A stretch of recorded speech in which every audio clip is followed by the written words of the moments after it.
This morning, I want to talk to us on the subject matter of the process of Hannah. Hannah, as I envision her, was a woman of purpose. And how I gathered some of these characteristics of Hannah is through reading the scripture and following her life in the story. You would find that Hannah was always in the house praying. She was when Elkanah would go up to Shiloh to pray, there Hannah would be also. And I want to suggest to us that anyone who is in communion with God, God would reveal to them that there is a purpose for their life. Any time spent with the Lord is not time spent in vain, but something always comes from it. So as I see her life being a woman of prayer and communion with God, I know that she knew that she had a purpose. And I could envision her in the morning time in the garden, retrieving the vegetables that she was going to use for the day, picking the spices. And I could just imagine her saying, there is something greater, something better.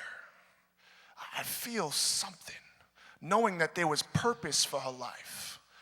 Her circumstance, there was something greater than where she was at the present time. And I could just envision her daydreaming and thinking, what could it be that God has called me to do? How can I be used in his kingdom? And her knowing that she had a purpose. And her knowing that she had a purpose, but yet not manifesting it presently, right now, that's a problem. I would like to suggest to us this morning that the greatest frustration that you and I can have is knowing that there is something greater than where we are, but not being able to manifest it right now. So she was a woman who had purpose, but she had a problem. And I could just imagine the torment that she would go through, because I feel it myself. I know that I'm called. I know that there's something greater than where I am right now, and sometimes I feel like I can't achieve it. So this woman, as she would go about her day in the garden, retrieving and doing the things that she was called to do, would be uneased in her being because she had not yet fulfilled the promise that God had given her. Now, as I begin to understand the relationship that Hannah had with Elkanah, the Bible is very clear in saying that she was favored of Elkanah.